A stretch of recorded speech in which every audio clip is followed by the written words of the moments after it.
Amen. Afin de voir l'accomplissement de Dieu dans nos familles. Amen. Il est temps de nous lever. Notre frère pouvait nous dire la dernière fois, non? Le réveil des prophètes. Amen. Le réveil des prophètes, c'est quoi? C'est se lever. C'est dire que non, je suis fatigué de voir cette situation dans ma famille. Il faut que je me lève afin que cela change. Amen. Il faut que je me lève afin que la situation là change.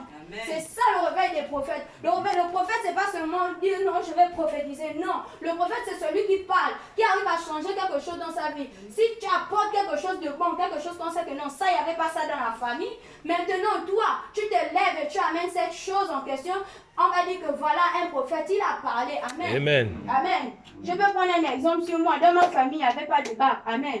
Mais je me suis levée avec l'aide des personnes qui m'entouraient. Et j'ai eu mon bac. Amen. Cela c'est quoi? Cela c'est une révélation. Amen. C'est une prophétie qui était accomplie. Amen. Amen. Donc c'est la même chose pour plusieurs personnes ici. Je ne sais pas ce qui est dans ta famille qui est stagné, mais laisse-moi te dire que toi seul tu es la solution à ce problème. Amen. Amen. Amen. Il suffit justement il suffit juste que tu sois, que tu sois juste convaincu, que tu te lèves, que tu prennes une décision. Amen. Si tu décides que non, moi je vais faire ceci. Amen. Cela va arriver. Amen.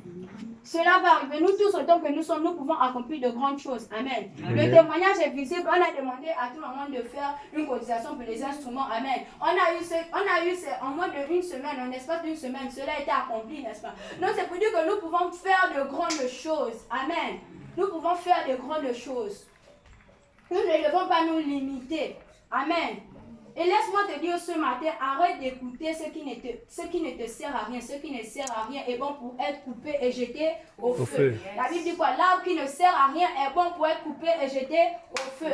Donc il est temps que tu te lèves, amen. Que tu te lèves comme un vaillant héros. Comme Gédéon s'est levé afin de sauver son peuple, amen. Il est temps que tu te lèves, amen. Amen. Donc il faut limiter même les conversations. Vaut mieux rester même dans la présence de Dieu, reste même seul que d'être mal accompagné. Amen.